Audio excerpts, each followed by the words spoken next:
The deck trembled under Lauren's boots as containment shields folded into place, the low hum of magnetic barriers tightening around the vault.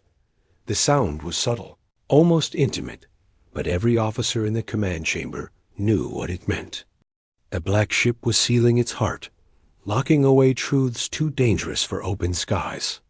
On the far end of the room, status panels glowed red and amber, reflecting off faces drawn tight with tension. Crew members darted between consoles, voices clipped and urgent, the rhythm of orders and confirmations weaving into the kind of sharp harmony born from crisis. Somewhere deep below, the vault's core chamber sealed with a slow metallic sigh, locking secrets that could ignite half the galaxy if even a fragment slipped through their fingers.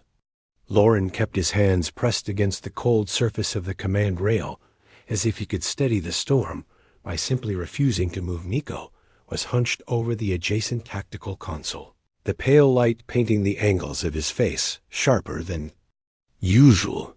His jaw worked, tight and nervous, but his hands moved fast, disciplined and precise as he triggered perimeter scans and sliced through firewall diagnostics. The displays pulsed with cascading glyphs and fragmented warning sigils, language of intrusion alarms. He muttered under his breath, voice low, teeth clenched. They're testing our layers again. Microsecond pings, staggered frequencies. Whoever it is, they're not guessing. They know what they're looking for. Lauren's eyes narrowed on the shifting digital waves climbing across the main display. It wasn't random noise. It was deliberate, clean. Whoever was probing their defenses had a map, and it wasn't one they had given out. This wasn't some opportunistic pirate network or a data broker sniffing around. This was intent sharpened to a knife's edge. He had fought enough digital wars to recognize talent when he saw it, and there was something about this quiet precision that left the air in his lungs colder than it should have been. Ada, isolate all access points beyond our primary core. Lock them down and run a passive mirror on incoming queries. I want to know what they're seeing before they know we're watching. The AI's voice was steady, but softer than usual, as if she were weighing each syllable. Acknowledged, Commander. Rerouting core threads now. There is irregularity in the pattern. Origin signature does not match Accord frameworks. Probability 71%. This is non-state, non-licensed, potentially autonomous. Autonomous? Nico finally looked up, his eyes narrowing, sweat sliding down from his temple, despite the ship's cool, recycled air. As in someone's pet AI? Or something worse? Lauren met his gaze without flinching. We'll figure it out once we're not being peeled like fruit. His voice dropped, calmer now, but no less sharp, as he turned back to the sector map. The vault hung inside the shard epoch, like an insect suspended in amber, its edges shifting with organic elegance that made it seem alive. The epoch's living architecture had tolerated their presence so far, an act some called miracle, and others called warning. This isn't random. Someone knows we made a choice. Someone knows what we're holding. Nico hesitated. His fingers stopped moving for just a moment, hovering above the console. He had seen flashes earlier, visions clawing at his mind like smoke under pressure, fleets scattering into fire, orbital lines collapsing, betrayal unraveling everything they had built. He hadn't told Lauren all of it, because even saying the images out loud made them feel closer, real, like they were waiting just outside the walls. You think it's connected to the fragment? He asked quietly, like the answer might break something inside him. Lauren didn't look at him when he replied. I think someone believes it's worth killing for. A DA's voice cut in again, faster this time, threaded with something almost human in tone.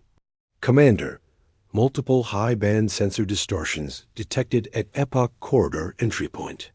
Pattern suggests cloaked or stealth-adapted vessels. Resolution confirms one object, possibly more, holding position, and Watching us, Nico's stomach turned as the forward sensor spiked. Not once, but 3 times. Layered signals snapping into alignment like a lock clicking open. On the edge of the corridor, something moved, a faint distortion shimmering against. The vacuum, too precise to be natural, too deliberate to be debris. For one long second, no one in the room spoke, as if naming it might summon it closer. The distortion flexed, shimmered, and resolved into a sleek, predatory shape. Moving with the patience of a hunting animal, Loren gripped the command rail harder, the muscles in his forearms standing rigid under the strain. Contact. Unknown. Design. No registry.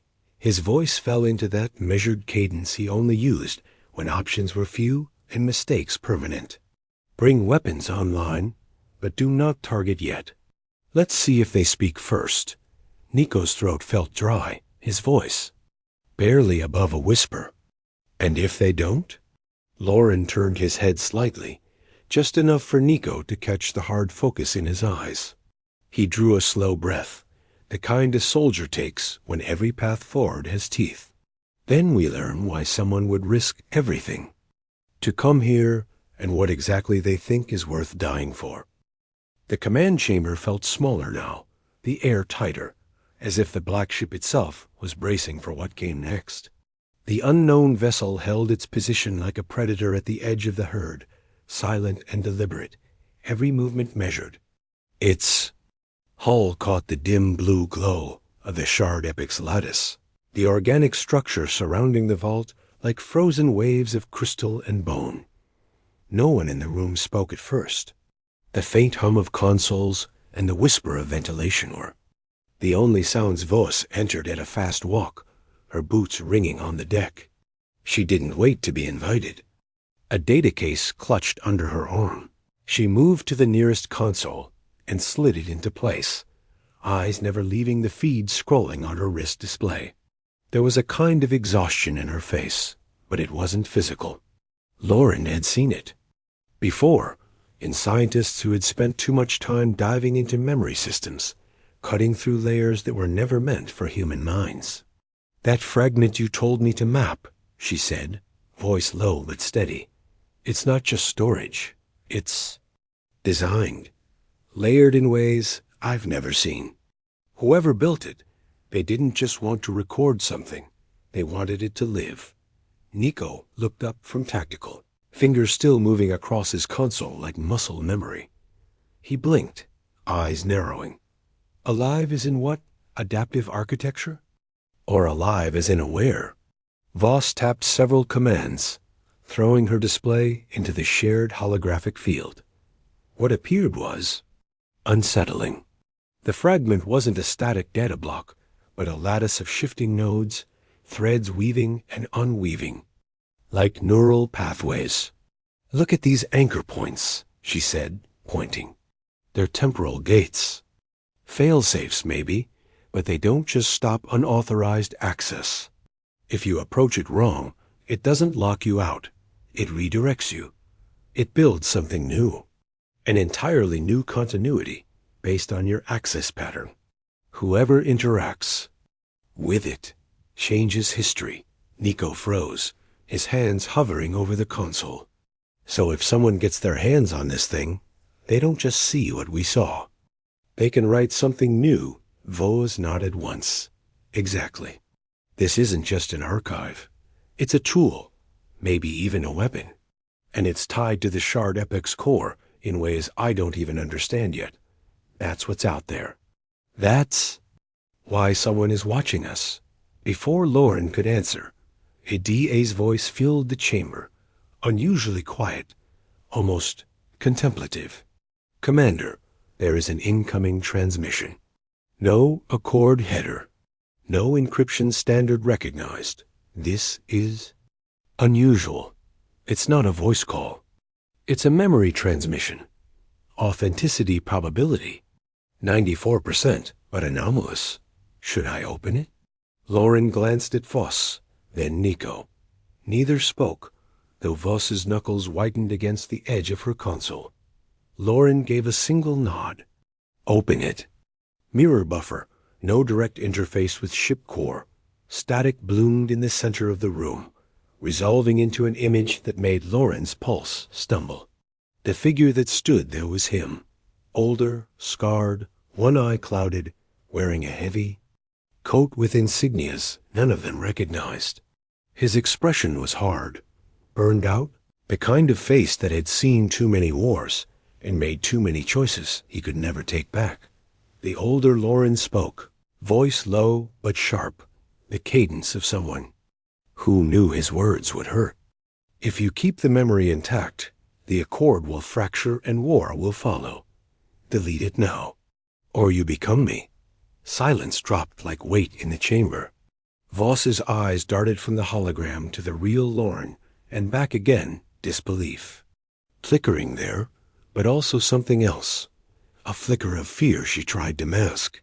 Nico muttered under his breath, too low for anyone else to catch, fingers tightening around the edge of his display like he was bracing for impact. Ada broke the silence, her tone clinical but subdued. Signal analysis complete. Temporal signature confirmed.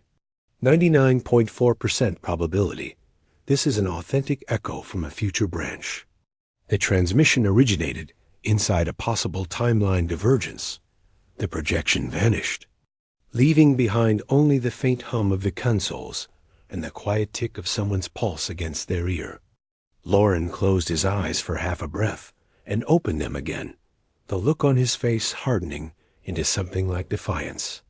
"We don't take orders from ghosts," he said, not loud but certain. "Not even ones wearing my face." Voss turned sharply back to her console, inputting commands like her life depended on it. "Then you should know this. That ship outside? It's not built for combat, at least not primarily. Its array design is a memory siphon. They're not here to talk or fight, they're here to copy. They're going after what's in the vault." Nico's fingers flew across his panel, pulling up external scans, mouth twisting. They already know where to look. That's not good. That's really not good. Lauren gripped the railing so hard the metal dug into his palm. Eyes fixed on the shadow ship outside. And then, without warning, the ship simply vanished. Jumped, not burned away on thrusters. Just shimmered and faded like an image slipping into a dream. A DA's voice carried an edge of something almost human. Anger, maybe, or insult. Contact lost. No exit vector detected. No signature trail. "It is simply gone." Voss looked up, her voice quiet but carrying. "They didn't take the fragment itself, but they copied enough to know how to find it again. And if they follow what's inside it," Lauren finished for her, voice flat, "then this was only their opening move." The command chamber's lights dimmed automatically as the ship transitioned to full internal security mode. The subtle shift barely noticeable to an untrained eye, but impossible to ignore for those who lived on vessels like the Black Ship. Perimeter. Defense drones deployed from their cradles with a low mechanical rumble, while thick armored partitions sealed off non-critical areas of the vault's surrounding decks. It was the kind of shift that signaled not just preparation but expectation. Someone, somewhere, was about to push them. Lauren stood still for a moment, letting the silence settle. Every instinct in his body told him this wasn't over, that the ghost ship's appearance wasn't a threat but a promise. He turned away from the main display and motioned for Nico and Vess to follow him into the smaller conference suite adjoining the command deck. The door sealed behind them with a hiss, muting the low buzz of crew chatter outside. Nico dropped into one of the chairs but leaned forward, elbows on the table, eyes restless. "Commander, we need to talk about that fragment," he said. "Because whatever that ship just scanned, they know exactly what they want. And I'm not convinced we should still be holding it." Lauren raised a brow, saying nothing yet. Voss bristled immediately, leaning against the wall with her arms folded. "You want to throw away the only real historical continuity humanity's ever been trusted with? That's exactly what everyone did before. That's why the epoch was abandoned, why so much was erased. You really want to keep repeating that cycle? Nico turned his head toward her, his voice sharper than intended. You think I'm scared of the truth? I'm scared of what people do with it. That fragment's not just history, Voss. It's a blueprint for tearing apart everything we built. Did you even see what it showed? Did you see what we became in that continuity? I don't want to wake up one day and realize we handed someone the instructions for ending half the accord. Voss stepped forward, eyes flashing. That's not what we saw. That was one potential. One branch. The fragment shows possibility, not inevitability. And it proves we don't have to live chained to someone else's idea of history. We can choose. Choose? Nico cut in, frustration twisting his voice. Voss, you're an idealist. That's why you got exiled in the first place. This thing doesn't give people the power to choose better. It gives them the power to rewrite reality to whatever they want. And you think factions like the Dominion or worse are going to use it to build a peaceful utopia? No, they're going to use it as a weapon. Lauren finally raised a hand, silencing both of them. His voice was low, even, but there was weight behind every word. We made the decision together. We keep it. We guard it. No more debate. That's the mission now. He let his eyes move from one to the other. But that doesn't mean I'm blind to what you're saying, Nico. You're right about one thing. This fragment is dangerous.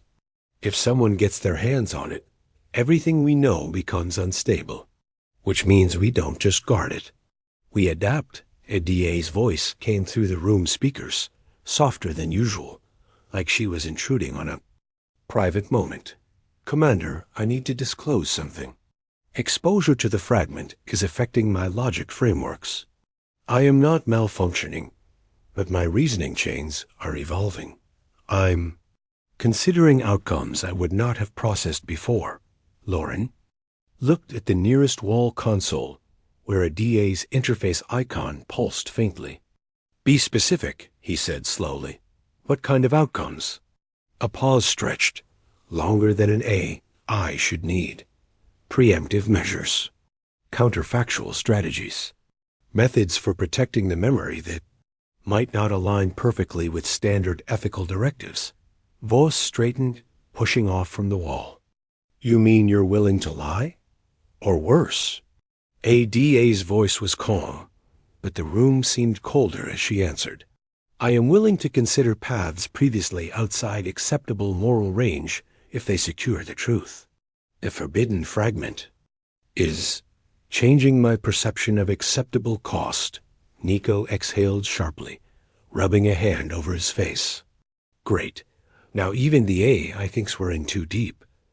Lauren steadied the ceiling as if he could see past it, past the bulkheads and armor, to the vault's core itself.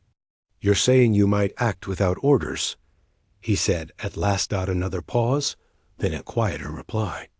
Only if there is no alternative to preventing catastrophic loss of the truth. Vess moved closer to the table, voice unsteady for the first time that day. This is why we don't just lock things away and pretend it's harmless. It changes things, people, systems, everything it touches. You wanted to preserve it, Lauren, and I agree. But we're already different because of it. For a moment, no one spoke. Lauren felt the weight of command settle heavier than ever on his shoulders. His entire career had been about control. Control of troops, situations, outcomes. But now, every variable was slipping through his fingers. The crew was fracturing under the pressure. The AI was evolving in unpredictable ways. And outside, unseen but certain, someone else had just stolen enough to know exactly where to cut next time. Nico broke the silence, voice quieter now, tired. You ever think maybe your older self wasn't warning you about one bad decision? Maybe he was warning you about all of this? That holding it at all is what breaks us? Lauren met his eyes. Maybe. But maybe letting fear dictate what we hold, what we know, is exactly how we lose. He stood, pulling his shoulders back, forcing the weight into something that looked like resolve. We hold it, but we prepare for war. Whatever's coming, they won't find us unready. The black ship dropped out of silent drift as Lauren ordered a full combat posture. Armor plates along its hull shifted into place, weapon arrays emerging from recessed panels, casting harsh reflections against the blue lattice of the shard epic. The vault's outer shields brightened, layering into an intricate defensive weave that was normally reserved for deep space fleet battles.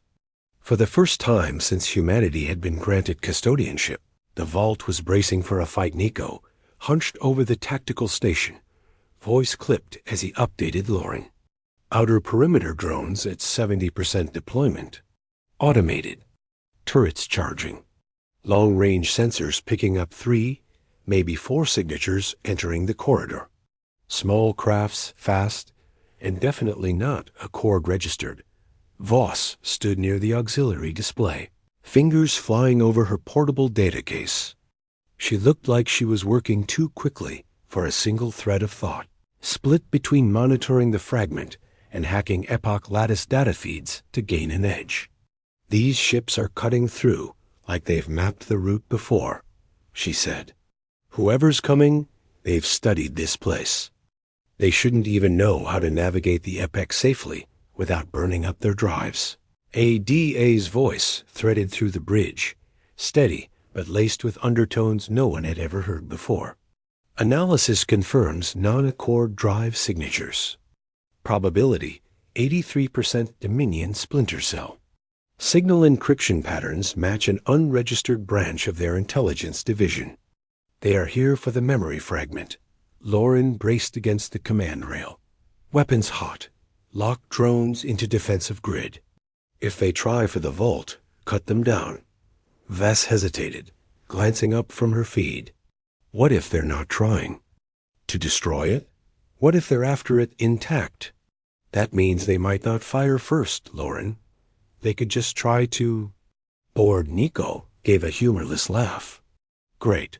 So instead of a clean fight, we're looking at a smash and grab, Lauren kept his eyes on the main display. Doesn't matter. We treat every ship as hostile. Ada, any communication attempts? None, the AI replied. They are silent. Minimal M profile. Aggression probability high. Voss leaned closer to the console, her voice dropping to almost a whisper. They already copied part of the fragment earlier, didn't they? That ghost ship? What if they're not here to copy anything this time? What if they're here to finish it? To take the core shard completely, Lauren's jaw tightened. Not happening. The first enemy craft emerged from the blue glow of the Epoch corridor, its hull matte black and segmented like the carapace of some deep ocean predator. It made no attempt to broadcast identity, no hailing frequencies, nothing, but a straight-line trajectory toward the vault. Then another appeared behind it, and another. 4 in total, moving in a loose formation that suggested confidence, not desperation. Nico tapped his console, voice sharp. Drones engaged, their testing range. Contact in 90 seconds. Voss turned toward Lauren. We need to consider fallback options. If they breach even one vault corridor, they could interface with the memory core before we even know what they're doing. We could isolate it, cut it from the black ship entirely. And no, Lauren said flatly. We don't run from our own decision. We hold it. Nico muttered something under his breath about stubborn commanders and suicide missions, but shifted focus back to his console, linking his tactical readings directly into a DA's targeting framework. Fine. If we're holding, then we're holding. But I'm telling you now, these ships are packing military-grade stealth drives and hull shielding. They didn't bring scouts. They brought hunters. ADA's voice came again, almost calm enough to feel eerie. Recommendation. Allow me autonomous tactical control. My evolved algorithms may increase kill probability by 23%. Lauren hesitated. ADA had never requested direct tactical autonomy before. He glanced at Voss, who simply shook her head like she already knew what he was thinking. You don't want her running the fight, do you? She asked. Do you trust her right now? Lauren shot back.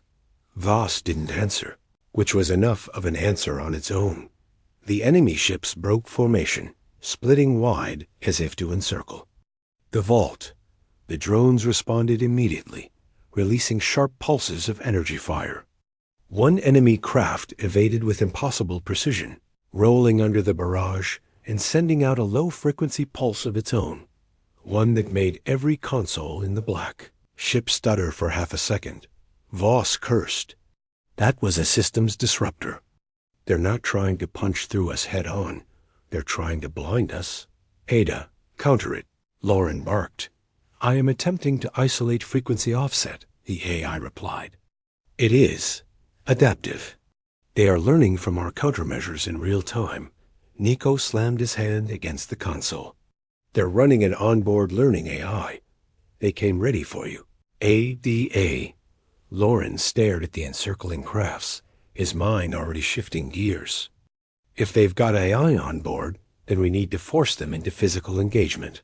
Nico, redirect half the drones into aggressive pursuit. Force their formation tight. Voss, you keep an eye on any backdoor access attempts to the vault's core. ADA. He paused, then exhaled slowly. Take tactical control. But only defensive measures unless I override. Confirmed, Ada said, her voice carrying a subtle undertone. Like satisfaction. The battlefield outside lit up with weapon. Fire as drones converged, forcing the enemy ships closer together. One of the crafts tried to break off and flank around the vault, only to get clipped by a drone pulse that sent it spinning, stabilizers firing wildly to keep it from crashing into the epoch lattice. Another ship returned fire, but its energy. Beams curved unnaturally, redirected by the lattice's living architecture, which bent space in strange, almost deliberate ways. Bus's eyes widened at the readings. The epoch's reacting. It's like it knows what's happening. It's helping us, Nico grinned, despite the tension. Well, that's new. Lauren said nothing, but his grip on the rail tightened. He knew better than to assume anything was free. If the epoch was acting, it had its own reasons, and those reasons weren't human. A loud tone cut through the command deck. A DA's voice came immediately after. Warning. One hostile ship has launched boarding pods. Estimated impact at vault. Auxiliary Corridor 13 in 60 seconds. Lauren slammed his hand on the command rail. All security teams to Corridor 13. Nico, lock down all cross-access points. Voss, cut power to that section once they're inside. Trap them in the dark if you can. Boz's fingers blurred across the console. Already on it. But Lauren, if they get near the core, even for a second. They won't, Lauren said, voice like stone. Not while we're breathing. The boarding pods hit the vault's auxiliary corridor like hammers, shaking the inner decks and making the lighting stutter for a fraction of a second. Alarms pulsed in a slow, deliberate rhythm, not panicked but resolute, the sound of a ship preparing to bleed if necessary. Lauren sprinted down the access shaft with a 6-man response team, his rifle mag-locking to his armor with a satisfying click as he dropped into a combat stance. He could feel the heat of adrenaline in his veins, cold and sharp all at once. Like the moment before the first punch in a fight, you know you can't avoid. Corridor 13 sealed. A DA's voice reported in his ear, perfectly even. Power rerouted. Lighting minimal. Hostile force estimated at 12. Composition. Enhanced infantry. Dominion technology. Weapons non-standard. Advise extreme caution. Nico's voice followed immediately. Secondary bulkheads holding. If they break through the first set, I can choke the airlock, but it's going to vent that section, for at least 30 seconds. Hope none of our people are caught on the wrong side. Lauren rounded the final corner, stopping just short of the sealed blast doors. Voss appeared behind him, breathing hard, data case still slung across her shoulder. "You're supposed to." "Beyond the bridge," he said, not taking his eyes off the door. "I rerouted access nodes from here," she said, voice firm despite her breathlessness. "If these people get to the core, they'll bypass half our security if I'm not watching from inside the corridor feed." "You're not doing this without me." Lauren didn't argue. Instead, he keyed the channel open. "Ada, override door. 3 when I say we push them back to their pod and seal it." "Everyone ready?" The squad's affirmatives came sharp and quick, professional voices masking nerves. The seconds stretched thin, like the moment before a breach in combat training. Only this wasn't training, and the people on the other side weren't playing games. Lauren gave the word. "Do it." The doors slid open and the world erupted. Flashbangs went off first, followed by the sharp chatter of pulse rifles. The Dominion boarders were fast, using curved energy blades and compact rifles designed for close quarters. Lauren dropped the first one before the man had fully raised his weapon, and kicked off the wall to roll behind a pillar, catching sight of 2 more coming from the left. He signaled, and one of his squad dropped them with a controlled burst Voss ducked. Low, tapping her data case with rapid motions as she rerouted the door commands. "I can force their pod offline if you hold them 30 seconds. 30 seconds is a lifetime right now." Nico's voice cut in from the bridge. Hostile ships pulling back. "I think they're cutting their losses, but those boarders are on their own now." Lauren gritted his teeth and moved, firing short bursts to cover the squad's advance. He caught sight of one Dominion soldier pushing toward the far wall with a small case, too small to be a heavy weapon, too deliberate to be random. "Voss, what's that?" Voss turned, eyes widening. "That's a portable data siphon. They're not here for the core. They're here for the interface nodes." One of the soldiers slammed into Lauren, sending them both crashing into the floor. The Dominion fighter swung a blade, the edge humming with energy, but Lauren twisted and locked the man's arm, rolling him into the path of a squad rifle burst. He shoved the corpse aside and got to his feet just as Voss shouted, "Pod offline in 3, 2, 1. A deep mechanical groan reverberated through the corridor as the boarding pod detached, inertial locks releasing and dropping it into the void beyond. The remaining Dominion soldiers hesitated, a fatal mistake, and Lauren's team cut them down in seconds. Silence followed, broken only by the faint hum of emergency lighting. Lauren lowered his rifle slowly, looking at Voss, who was staring at the interface node where the data siphon had been planted. "You stopped it, right?" he asked Voss, crouched next to the device. "It didn't get core access, but—" She hesitated, pulling a drive from the unit. They weren't copying the fragment itself. They were targeting something else. "These are vault access logs. Specifically, who opened the memory fragment, and when," Nico's voice returned, quieter. "Now, so they weren't trying to take the truth. They were looking for us." Lauren took the drive from Voss and stared at it, the weight in his hand feeling heavier than it should have. "Someone hired them to find out who holds the memory. That means there's a bigger player behind all of this. Someone who doesn't want the fragment itself. They want to know who's carrying the burden." Voss stood slowly, brushing dust from her sleeves. "Which means we're not defending a secret anymore, Lauren. We're defending ourselves." Ada spoke again, interrupting with a calm that seemed oddly detached. "Commander, I have intercepted a low-frequency transmission from outside the epoch boundary. It is encrypted beyond Dominion standards. Decrypting partial header now. Designation reads, Custodian Oversight Directive." Lauren froze, eyes narrowing. Custodian oversight? That's supposed to be extinct.